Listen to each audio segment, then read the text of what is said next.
Ang matagal nang nakatakdang pagsasakatuparan ay dumating na, dahil sa wakas, ay sisimula na sa unang semestre ngayong taon ang konstruksyon ng Bataan-Cavite Interlink Bridge.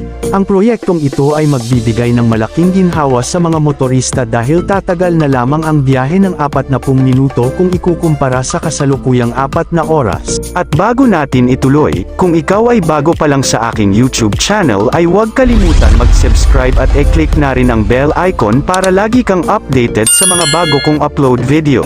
Ang Bataan-Cavite Interlink Bridge, BCIB, project ay magbibigay ng permanenteng road link sa pagitan ng mga lalawigan ng Bataan at Cavite, ang pangunahing missing link sa road network ng National Capital Region, NCR, Central Luzon, at Calabarzon. Ang BCIB ay magiging humigit kumulang 32.15 na kilometro ang haba, na binubuo ng 2 cable-stayed bridges para sa navigation channels, 24 na kilometro ng marine viaducts, at 8 kilometro ng approach roads.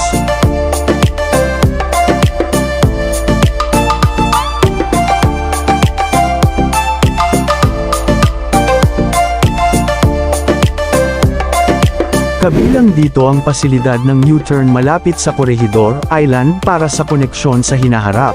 Sa ilalim ng proyekto ng BCIB, isang capacity building program ang ipagkakaluob para sa pamahalaan upang matiyak ang sapat na kapasidad sa operasyon at pagpapanatili at pamamahala ng BCIB at sa hinaharap na malalaking at komplikadong tulay.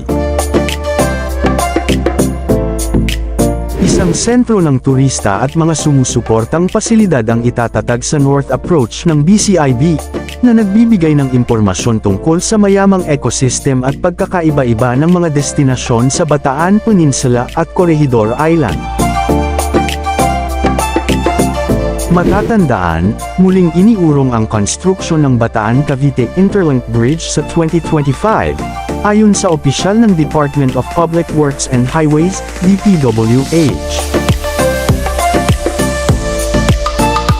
Ayon kay DPWH Undersecretary Maria Caterina Cabrol, ang pagkaantala ay dahil sa mga isyu sa pondo na may kinalaman sa pinakamalaki at pinakamahal na proyekto ng ahensya. Ang mahigit 32 kilometrong tulay ay una ng tinukoy na sisimulan sa huling bahagi ng 2023 at iniurong ng kalagitnaan ng 2024, dahil sa isinasapinal pa ng DPWH ang financing arrangement sa Asian Development Bank, ADB. Inaprubahan ng ADB ang pondo na aabot sa $2.1 billion noong December 2023, ngunit sinabi ni Cabrol na ang pagsisimula ng construction ay iniurong sa 2025. Ani Cabrol, na sourcing the funding has been really a challenge because government, the Department of Finance specifically, is trying to get the best financing packages for this biggest project of DPWH. Finally, they were able to do so, and last week we just held the bidding for the first contract package of this project. Kinokomplito pa rin ang detailed engineering design para sa tulay. The infrastructure is not going to be that easy because you're crossing Manila Bay. Materials will come in from other parts of the country and then you will have to build piles across Manila Bay.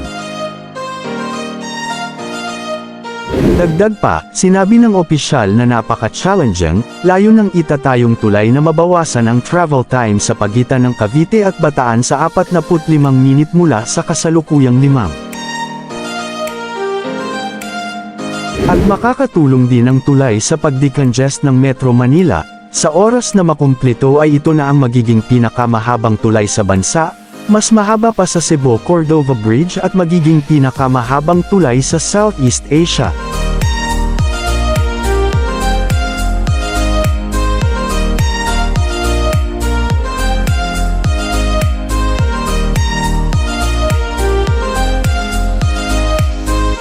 Samantala, ang Leyte-Mindanao Bridge ay bahagi ng isang long-span bridge project na kasalukuyang nasa pre-feasibility study phase.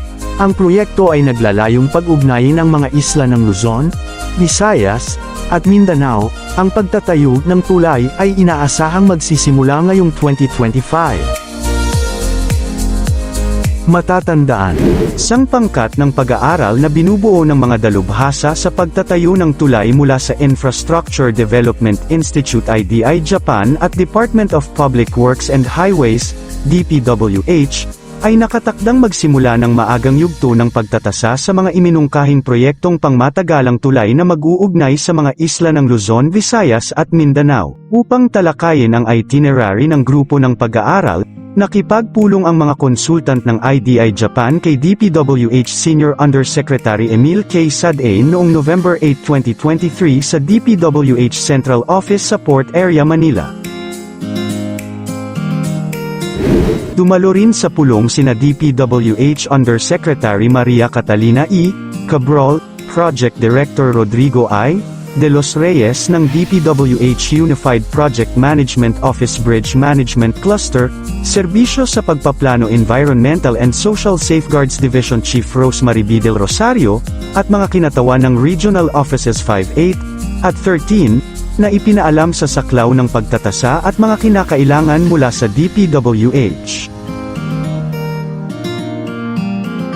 Ayon kay DPWH Senior Undersecretary Sadain, sasakupin ng pre-feasibility study ang Luzon-Samar-Leyte-Mindanao Linkage Project na hindi lamang magtatatag ng mas magandang ugnayan sa pagitan ng Luzon sa ibang bahagi ng Visayas at Mindanao, kundi ito ay magbibigay ng permanenteng solusyon sa mga pangmatagalang problema ng stranding sa panahon ng weather disturbances and port congestion during peak season.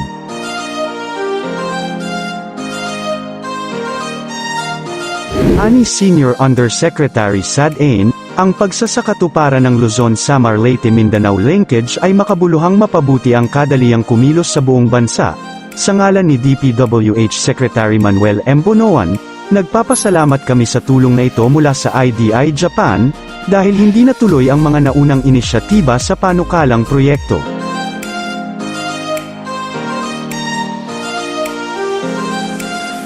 Ang pagtatayo ng Luzon-Samar Bridge at Leyte-Mindanao Bridge ay magbabawas sa oras ng paglalakbay sa pagitan ng mga pangunahing isla at punan ang mga nawawalang gaps ng pangunahing trunk line ng bansa na Maharlika Highway, na kasalukuyang sumasaklaw ng higit sa 3,500 kilometro mula Luzon hanggang Mindanao.